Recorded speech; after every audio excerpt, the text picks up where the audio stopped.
Hello! Hello, hello, hello! Magandang araw at magandang buhay at panibagong vlog na naman si Bonsai Stang Lumpo. So ito yung gagawin natin ngayon. Kung maalala nyo pa ito yung Argao Taiwan na malapit ng mabuo. Okay? So wala na ulit sa ayos. Nakita nyo naman, tumubo na yung mga ibang sanga. Wala na naman sa forma. So kailangan nating ayusan. Dahil ang ginagawa na lang natin dito or ang binubuo dito sa lower part. So paulit-ulit lang na makikita nyo na ito dahil dito na lang. Okay?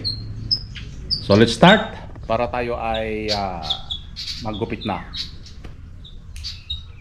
Yan. So nakita nyo naman yung kanyang itsura.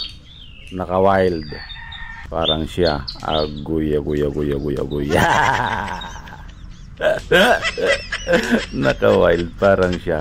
So kailangan nating gupitan nito para yung lakas ay mapunta doon sa pinapalaki nating sanga. So sa pamamagitan ng pagputol, makokontrol yung parteng taas or yung apex, dahil ang pinakamalakas doon sa part ng ating halamang bonsai ay yung ulo. Aguy, aguy, aguy, aguy. Kontrolin ang ulo. Ang pinakamahina ay yung lower part. Yun yung pinapalaki natin. Diyan tayo nakapokus. Kaya ang mangyayari dito, puro na lang trim sa taas. Okay? Para yung nutrients mapunta doon sa sanga na ating pinapalaki. So madalas na nyo na itong makita sa aking vlog dahil malapit na itong matapos. So ang konsepto na gagawin natin dito ay ikakasa natin ito sa pinjing, yung landscape na may senaryo. Yan. So nakita nyo sa parting taas buo na, pero sa lower part hindi pa, dahil ito yung palaging nasisinagan ng araw. Kaya mas malakas yung parting ulo. Yan, or yung apex ng ating halaman.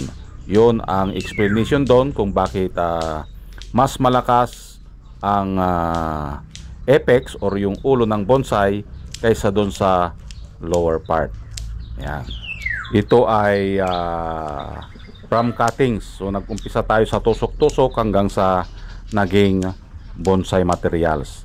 Ang edad nito ay 4 na taon. So 4 na taon na siyang inaalagaan, hanggang ngayon hindi pa buo. Okay? So ganun katagal ang bumuo ng isang bonsai. So ang puhunan mo dito 1 million na pasensya. Aguy, aguy, aguy, aguy. Sana all may 1 million. Pasensya nga lang. Kaya yung may utang sa inyo, dapat magbaon kayo ng 1 million na pasensya para hindi makabayad, wala kang kaaway. Aguy. Okay, so gupit-gupit lang tayo dito at enjoy lang ang ating panonood.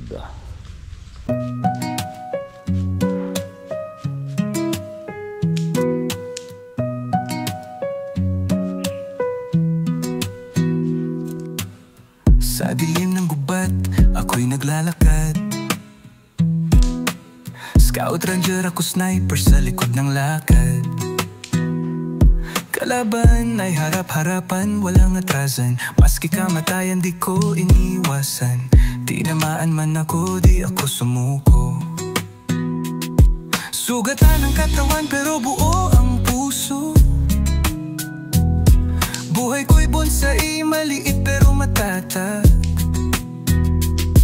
Bawat sugat kwento ng isang tunay na tapang. Laban lang, walang iwanan. Tatako'y tapang, puso't paninindigan. Bonsaiistang Lumpo, kahit saan itapon, tuloy ang laban. Kahit padurog, di guguro.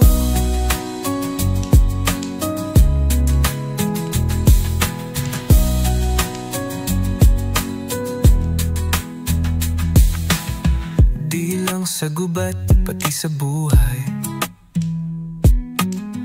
Bawat pagsubok akin ang nasubaybay. Minsan bumagsak pero laging bumangon. Sa likod ng ngiti may libong hamon.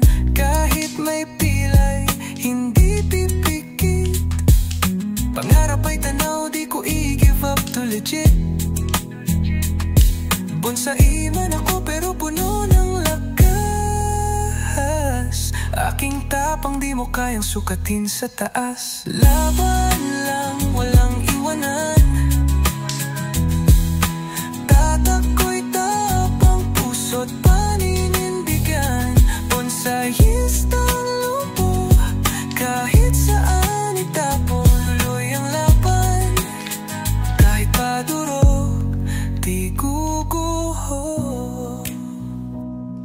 Sa bawat bonsai, may kakwento ng lakas. Kahit puto lang sanga, may ugat na matigas. Ako'y patunay na kahit may kapansanan, pwedeng maging bayani, tagumpay ang hantungan.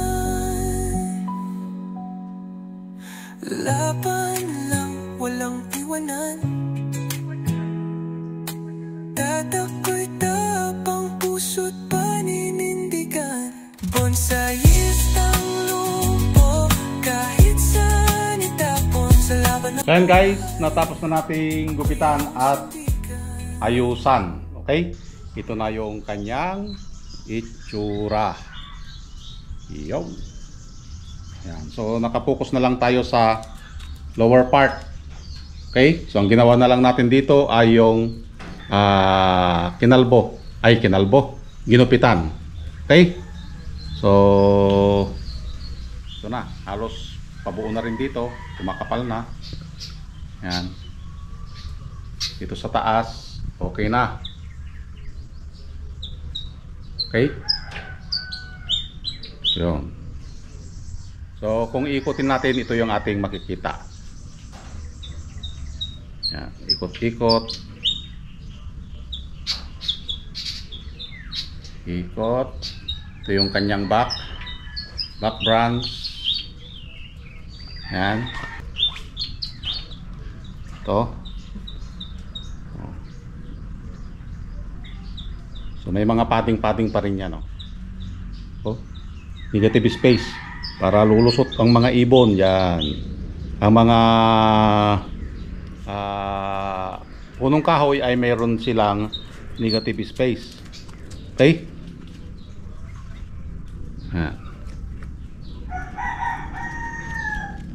Kung pumasok ang ibon dito,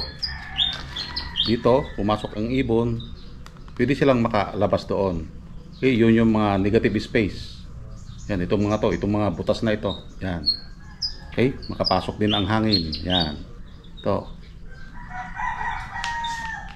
Okay? Yan. So, malapit na itong mabuo at antayin natin na maikasa natin ito sa pinjing. Okay, lalagay natin sa bato ito para bagay doon sa kanyang exposed root and dito sa pababa na ganito. Okay? So, yun lang. Maraming salamat at nasamahan nyo na naman si Bonsaistang Lumpo. Hanggang sa muli. Bye-bye.